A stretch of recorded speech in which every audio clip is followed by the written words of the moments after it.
Yeah, and I think that I think that where we get to with all of this is that I try not to go for the most perfect option every time. I try to just take my life, my job, as a learning experience. Yeah. And as long as you're learning, Mhm. um, it was another bit of feedback I had years ago was there's no failure, only feedback. And as long as you learn Mhm. from any mistake you make and you do something different in the future, I mean, I think that's fine. Yeah. So even going for an interview, take it as a learning experience. Mhm. Make sure you get feedback from it. If you don't get the role, just make sure you call them, and ask Mhm. them why. Get the feedback. Yeah. And take that feedback and use it for the next time you go for something else. And Mhm. just reframe it so that you're not having to kind of like go for that perfection each time because that's tiring.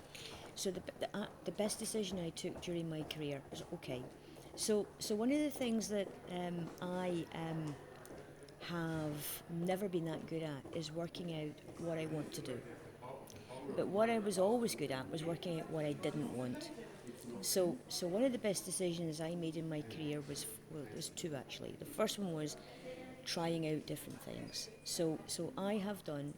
I've just had my whole career has been in nuclear, but I have worked in R&D, in operations, Mhm. in procurement, in commercial, in business planning.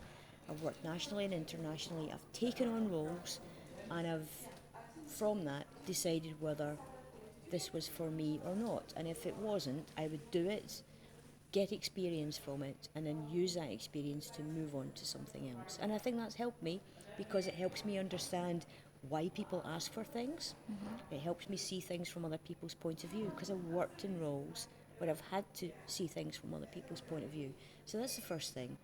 The second thing, which came later in my career, was after I'd been doing a role for a while that didn't involve technology anymore. I was having a cup of coffee with a friend, and the friend said to me, "You've lost your spark."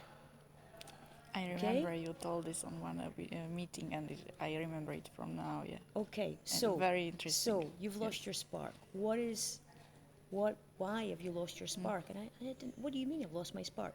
Well, when you talk about things, you're really passionate, you're enthusiastic, you see your eyes light up. This is not happening. You're talking finance. This is not happening. So what is it? What's wrong? And I realized that my role didn't have technology in it anymore. Mhm. So I realized from that day that any role I did, it had to be part of it had to be it had a technology kind of like Mhm. background in it. And so that's what I did. So I ended up moving out of business planning, and I worked in technology roles for the rest of my nuclear career so far. And currently I'm the Chief Science and Technology Officer, so I get to do the big Yeah. technology role.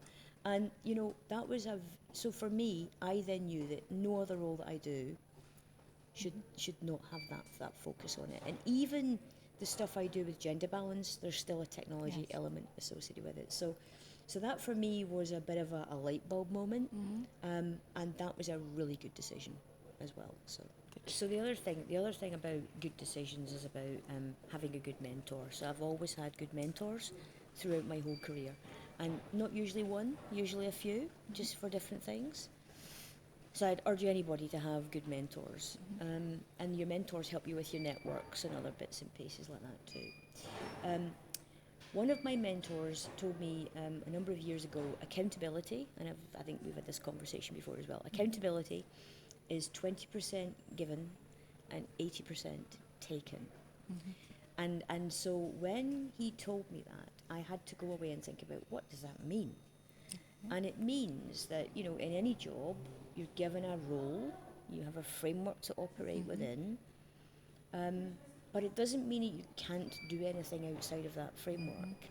If there's a bit of a role that you're thinking, oh, I think I quite fancy doing this as well, there's nothing to stop you going to your manager and saying, do you know what? I'm happy doing this role, but I'd also like to do a little bit of this too. What do you think? And that's kind of like how I've progressed my career. I've taken a role Mhm. and then modified it Mhm. into other things that enable me to provide value and get something back out of it in return. And I would suggest to people that that's a good thing to do. The only thing is that you always have to deliver on the existing role. So whatever you decide to do in terms of these additional things that will help you just have fun and do the things that you want to do, you'll always be allowed to do these things as long as you always deliver on that existing core bit of the role as well.